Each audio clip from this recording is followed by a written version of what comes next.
The village in it with a map and a plan. No place too tiny for this determined man. Crossing the counties one by one, he'll see in every English corner a bit of history.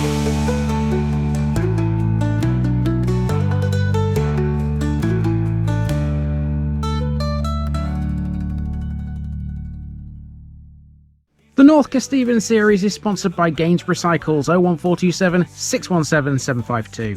For all your cycling needs, this is your one-stop shop located at 20 Ropery Road, Gainsborough, or online at grangerecycles.com. There's a link in the description. Grange Recycles, ask for Trevor Halstead. Welcome back to North Kesteven again, everybody. Now this one's a bit of a special one. You can see behind me there's a big tower.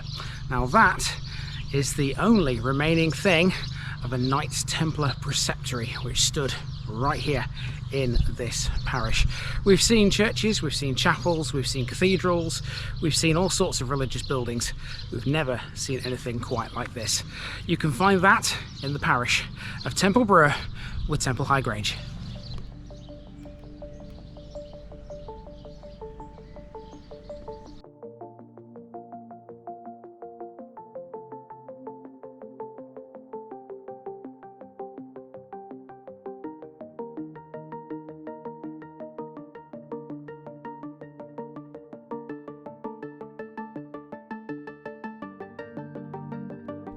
Temple Brewer with Temple High Grange, Heathland with a Knights Temple. So today in North Kesteven we're completing the story we started yesterday in Ashby de la Launde by visiting the parish next door. This is Temple Brewer with Temple High Grange, a former extra parochial area which in the medieval period was held by the Knights Templar and later the Knights Hospitaller of Temple Brewer Preceptory. By an Act of Parliament passed in 1879, Temple Brewer with Temple High Grange became a parish, and so it remains today, sharing its administrative powers with Ashby de la Launde and Bloxham. What remains of the preceptory is now a tourist attraction in these parts. It sits within a farm which does allow access to it, so we will get to see this ancient piece of history firsthand. All that remains of it now is a 13th century tower which is Grade 1 listed. Very few Knights Templar sites are left in England with any standing ruins, and so Temple Brewer can be considered very special. The village's name comes from its Templar ownership and its position in the middle of the Lincoln Heath. Temple is obvious, but Brewer? Maybe not. Brewer comes from the French term Bruyere, which means heather. At the time, French was the language spoken most in England. As well as the temple ruins, there are 3 other listed buildings, but they're not nearly as important as the tower. Temple Brewer also contains an area known as Thompson's Bottom, where there's another religious building, the Church of St John.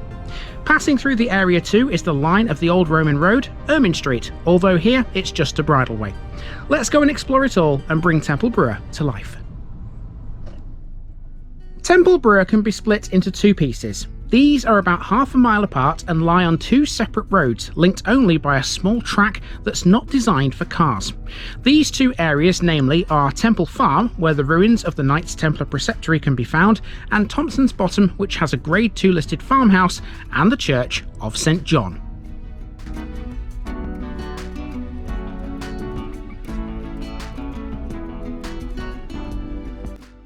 So this is that church, sited all on its own on a bend in the road through Thompson's Bottom. It was built in 1874 by James Fowler of Louth. Although it occupies an isolated position and would be considered to be irregularly sited now, it was built at a time when there were many farm labourers living within this area.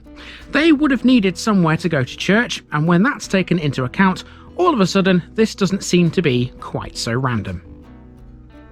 It's a plain building, but its wooden bell turret and spire adds some interest to it. Part of it is a former village school, built in the same year. Today, that's used as a church hall. Among its highlights is a stained glass window memorial to Lady Florence Chaplin, who died in childbirth in 1881. The Chaplin family lived at Blankney Hall, but owned all of the land in Temple Brewer at one time. They also had a residence at Temple Farm. There's a war memorial in St John's Churchyard too. It was made by William Henry Maxey and Son of Eastgate in Sleaford. It was unveiled on the 31st of July 1920.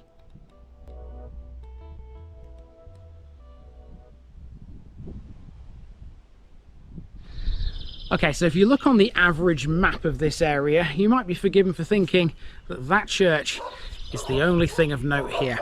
Well, you couldn't be much further from the truth. Now we're going to take a drive via the A15 to the other part of Temporal Brewer, and this has got the most magnificent landmark ever.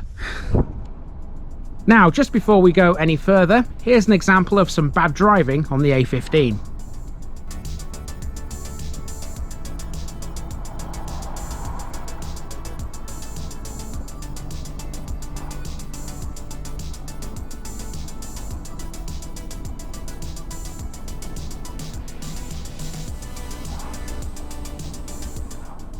So to get to Temple Farm, it's pretty simple. You have two ways to do it, but only one way is possible via car.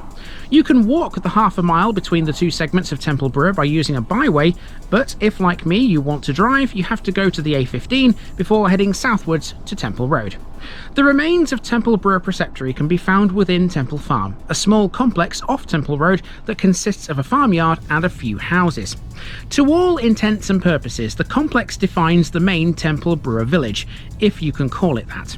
You're absolutely within your rights to access the remains of the Preceptory, so don't be put off by how private it all looks.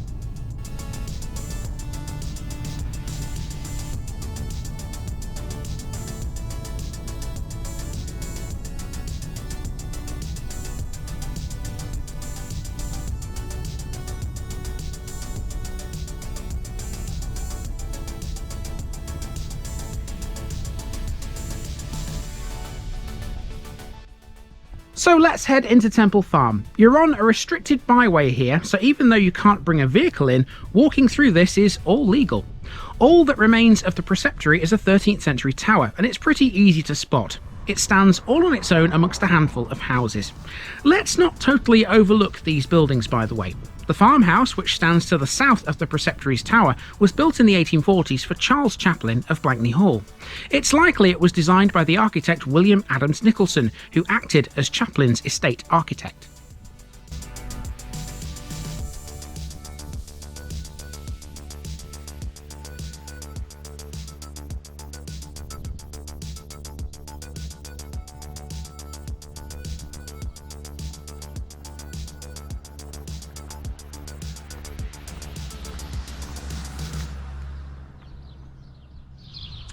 Okay, here we are then. We've made our way through Temple Farm, and behind me there stands the tower, the last remaining part of the Temple Brewer Preceptory, which of course no longer otherwise stands. So let's see what I can tell you about this. There's lots to talk about as regards this building, but also lots to talk about as regards the Knights Templar in general. Enjoy. Temple Brewer is unique as far as ancient preceptory sites go. It's one of the few Knights Templar locations left in England where any ruins remain standing. The ruin consists of a totally intact square south tower. This once belonged to the Temple Church, and it was one of a pair that stood to the north and south of a chancel or a presbytery. The Preceptory Tower was formerly looked after by Heritage Lincolnshire, but today it's currently in the care of Lincolnshire County Council. Temple Brewer Preceptory was founded in the period between 1150 and 1160 and remained in control of the area until the order was dissolved in 1312. Although an exact date can't be ascertained for its foundation, it was definitely during the reign of King Henry II. The tentative date is based on the grant of a market given by him to William Eshelby of Ashby, who soon afterwards became a member of the order himself. There were several other benefactors, namely Maud de Cors, John Danecourt, Robert of Everingham, William de Vesey, and Gilbert of Ghent. The lands it controlled were quite extensive. They stretched across Ashby de la Launde, whose pasturage was used for sheep grazing. They also held land in Rowston, Heckington, and Burton Pedwardine. It must have been quite the establishment.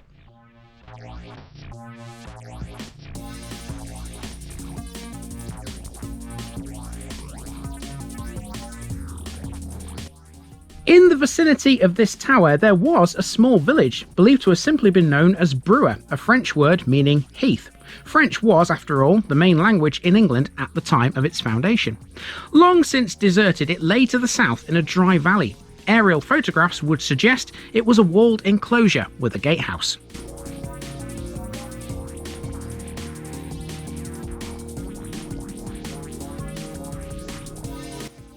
The main main house of the preceptory seems to have been of considerable size and importance. Indeed, the brethren were allowed to crenellate its great gate in 1306. 2 years later, the order was suppressed in France, and King Edward II sent John de Cornwall, the Sheriff of Lincolnshire, with 12 knights and their forces to arrest the Templars of Temple Brewer. For a time, they were held at Clasket Gate in Lincoln before being sent to the Tower of London. The order was totally suppressed by Pope Clement V in 1312. At that point, Templar properties were to be transferred to the Knights Hospitallers, but it took until the mid-1330s for that process to be completed.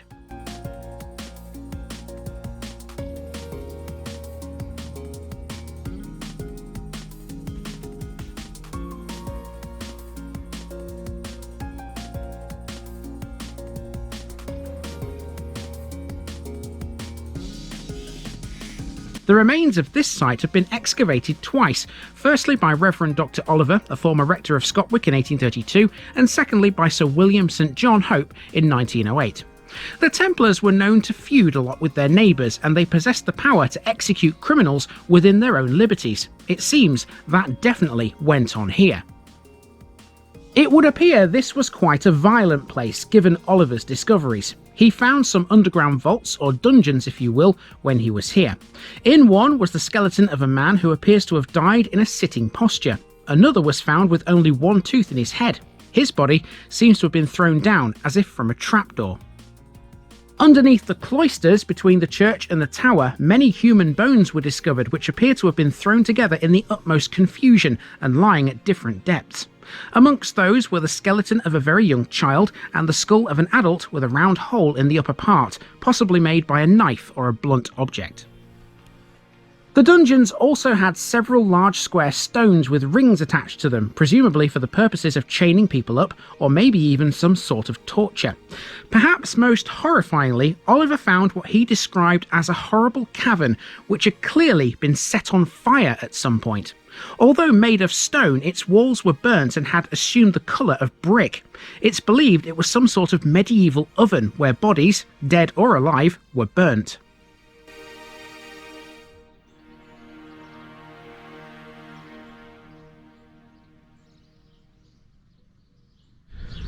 Well, let me tell you folks, that is an awesome experience. If you ever find yourself in Temple Brewer, bring yourself to this building. But I will give you just a word of warning. If you want to go up to the upper floor, that spiral staircase is not for the faint at heart. Leaving Temple Brewer to the west, you'll pass over a bridleway that doesn't look like anything greatly special, but you'd be wrong. This is part of the Great Roman Road, Ermine Street, but as it passes through Temple Brewer, it's little more than a narrow footway. It's one of the lesser known parts of its route.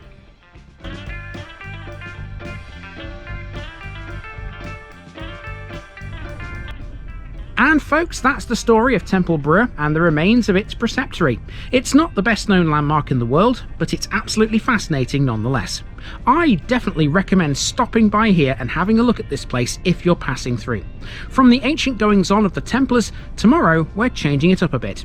Next, we're off to one of the biggest RAF villages in the country, where there's still an active airbase and a college to go with it. I'll see you there.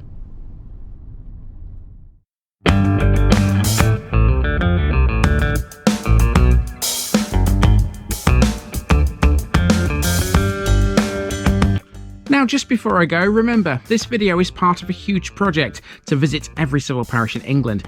That's more than 10,000. These routes are pre-planned, and due to time constraints, I can't cover every detail or walk down every street. Please don't complain if this video missed something out.